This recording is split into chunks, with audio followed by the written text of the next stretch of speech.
from a photograph that's color. And so I'm getting this image here. I've opened it up. I named it Final.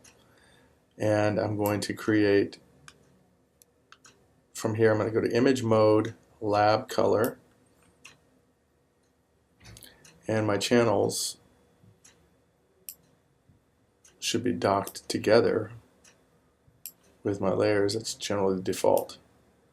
So from layers, I go to the tab on the channels, and in the lab mode, I'm going to select A and then shift click on B. And what this represents, my friend once told me that this represents like the smog in the air.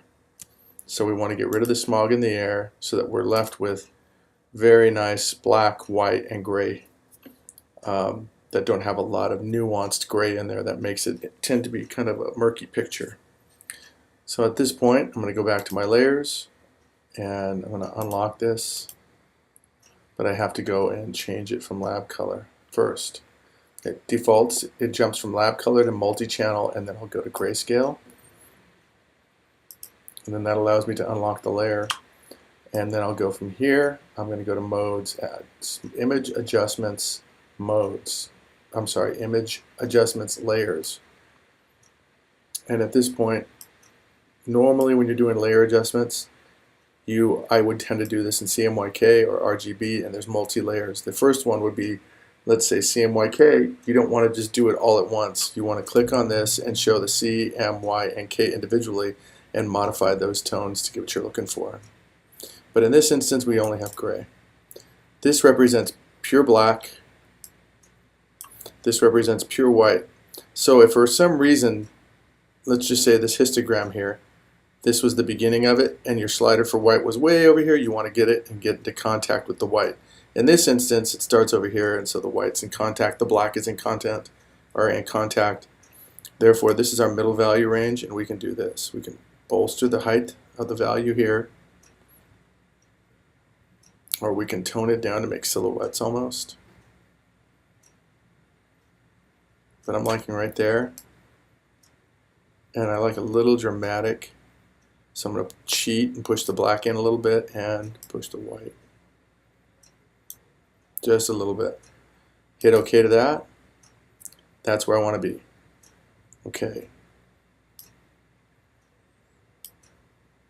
So at this point, I'm going to go and create a bitmap. Flatten layers aren't any, but okay. And right here, my resolution on this photograph at size is 150. If I'm doing the internet, I want to go with 72.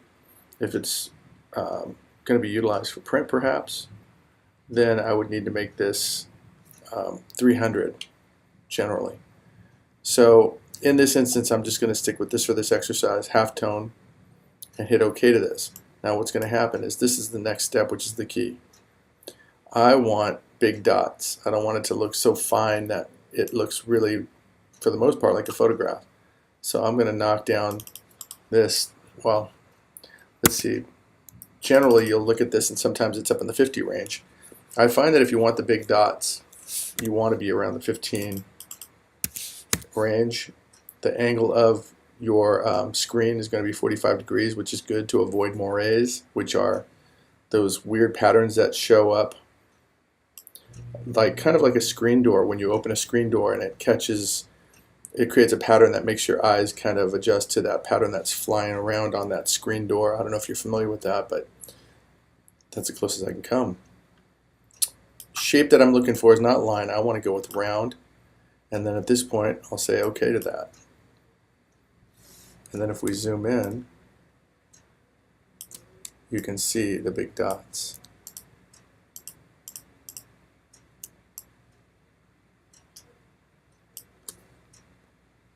Okay, not satisfied, Command 0, Control 0 if you're in a PC environment. I'm going to go and try this again, and I'm going to reduce the dots even further to make them larger.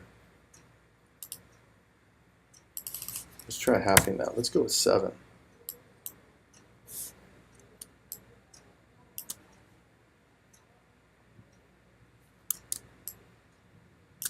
You can see that this is pretty successful now. Okay, so I'm satisfied with that.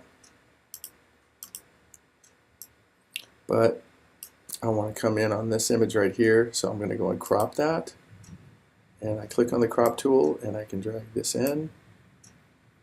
I can drag this over. And again, the crosshatch, no, not the crosshatch, but the lines that are going across this crop image are indicating the rule of thirds. And the rule of thirds is a pretty important composing consideration. So I've got him split into 2/3 right here. He's got a third part right there. And that allows me, if I wanted to drop some type in here perhaps. But see, inside of the crop image, I can go and I can push this image to be wherever I want it to be. And I like it right there.